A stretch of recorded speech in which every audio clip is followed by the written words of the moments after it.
بسم اللہ الرحمن الرحیم۔ پیارے ناظرین، دوزخ سے آزادی کا پروانہ حاصل کرنے کے لیے دوزخ کی آگ حرام کرنے والی دعا سماعت فرمائیں۔ دعا صبح و شام 4 بار پڑھیں۔ وہ دعا کیا ہے آپ بھی سماعت فرمائیے۔ بسم اللہ الرحمن الرحیم۔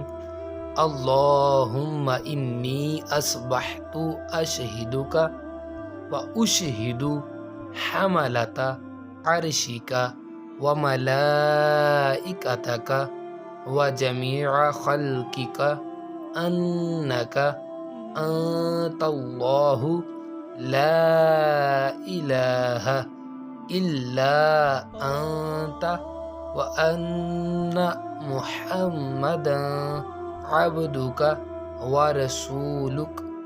حضرت انس بن مالک رضی اللہ تعالی عنہ سے روایت ہے کہ رسول اللہ صلی اللہ تعالی علیہ وآلہ وسلم نے ارشاد فرمایا، جو شخص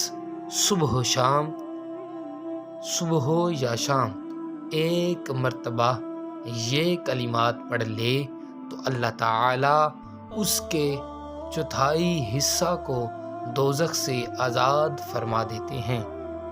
جو 2 مرتبہ پڑھے تو اللہ تعالی اس کے آدھے حصہ کو جہنم کی آگ سے آزاد فرما دیتے ہیں۔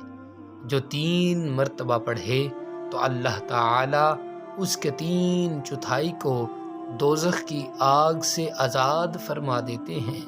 اور جو شخص 4 مرتبہ ان کلمات کو پڑھتا ہے تو اللہ تعالی اس کو پورا دوزخ کی آگ سے آزاد فرما دیتے ہیں۔